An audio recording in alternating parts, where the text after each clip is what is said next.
चलिए तो हम स्टार्ट करते हैं। आज हम स्टार्ट करने वाले हैं फॉर्म टैग। फॉर्म टैग में आपको अभी मैंने बता चुका है आपको जो फॉर्म टैग के अंतर्गत आपका मैंने बताया है। फॉर्म टैग में input text box, comment box और रेडियो बटन्स की सेटिंग और आपका चेक बॉक्स बताया है। अभी मैं इसमें बताने वाली हूँ अगला, इसमें है आपका लिस्टिंग टैग। तो फॉर्म के अकॉर्डिंग फॉर्म में ही आपका लिस्टिंग टैग है। जब हमें फॉर्म में कोई लिस्ट वगैरह को यूज़ करना होता है या लिस्ट में से किसी एक पॉइंट को सेलेक्ट करना होता है, तो अब हम इस प्रकार के कमांड को यूज़ कोडिंग करने के लिए हम लिस्ट कोडिंग करते हैं। तो लिस्ट और कोडिंग करने के लिए हम इसकी विंडो फाइल में जाएंगे। इसकी विंडो आपकी खुली हुई विंडो फाइल मैंने ओपन कर ली है। और अब हम आते हैं लास्ट में। इसके बाद हमने यहाँ जहाँ से ही इसकी आपके चेक बॉक्स की कोडिंग की थी, उसके बाद हमने ब्रेक टैग लगा लिया, ब्रेक टैग यूज़ किया और ब्रेक टैग के बाद हमने एक पैराग्राफ टैग भी लगा दिया। या आप पैराग्राफ टैग लगा दें या ब्रेक टैग लगा लें, दोनों में से कोई दिक्कत नहीं है, कोई एक टैग लगाया जा सकता है। मैंने पैराग्राफ टैग लगा दिया है। और अब हम यहाँ पर आपका जो लिस्टिंग टैग है वो लिस्टिंग टैग किस प्रकार से है हम इसको लेते हैं।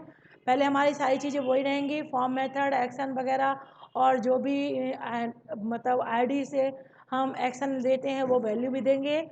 साथ में अब हम यूज़ करने वाले हैं वो लिस्टिंग। तो लिस्टिंग हम किसकी लेने वाले हैं, जैसे कि सपोज दैट हमारी जो फॉर्म है उस फॉर्म में कंट्रीज़ नेम डले हुए हैं, तो कंट्रीज़ नेम हम कैसे यहाँ पर डालेंगे उसकी हम कोडिंग अब करने वाले हैं। तो हम देखते हैं अब यहाँ पर हम कोडिंग करेंगे कंट्रीज़ नेम की।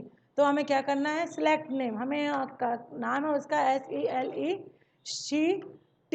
सेलेक्ट SELECT आपका सेलेक्ट नेम NAME नेम, और इक्वल करके आपको यहाँ पर क्या देना है, क्या है आपकी इसकी वैल्यू वो आप देंगे, जैसे COUNTRY कंट्री।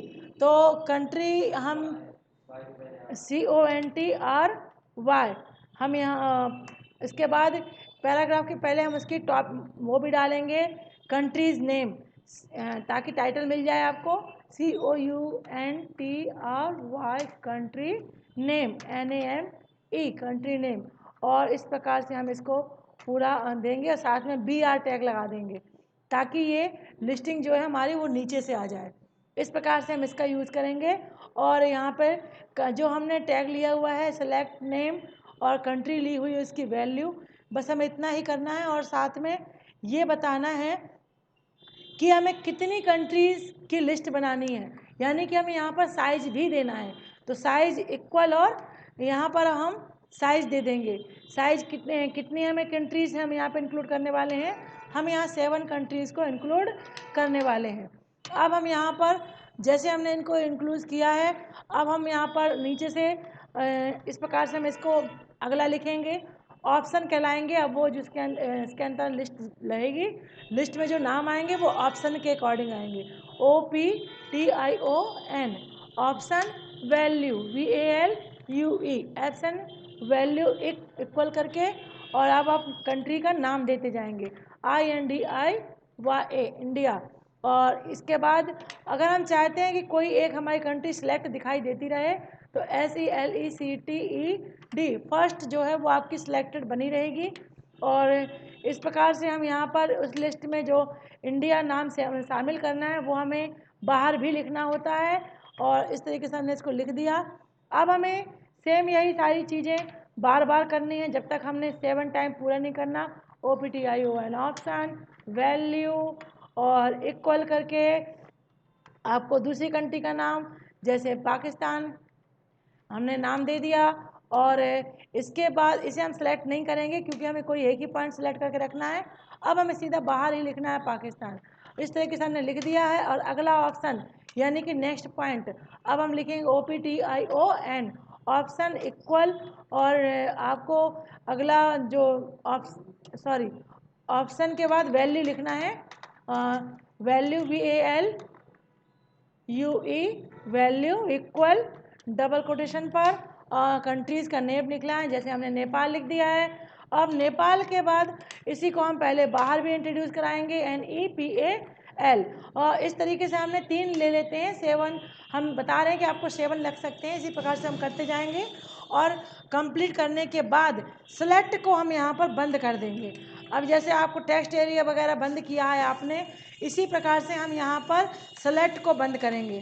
तो स्लैश ले लेंगे, स्लैश के बाद सेलेक्ट को बंद कर देंगे, SELECT। सेलेक्ट को हमने बंद कर दिया है। कंट्रोल एस करेंगे और इसके बाद हम आल्ट टैब देखेंगे और F5 करेंगे तो रिफ्रेश आ जाएगा। देख रहे हैं आप नीचे लिस्टिंग है, मैंने 7 ली हुई थी इसलिए 7 के अकॉर्डिंग यहाँ पर आपको साइज आई है। मैं वहाँ पर साइज आपको 3 कर दूँगी तो आपको 3 के अकॉर्डिंग साइज आएगी। और कंट्रोल एस करके जैसे मैं चेंज करूँगी आपको देखो 3 पेज टैब दिखाई देगा और 3 पेज को ला गया है।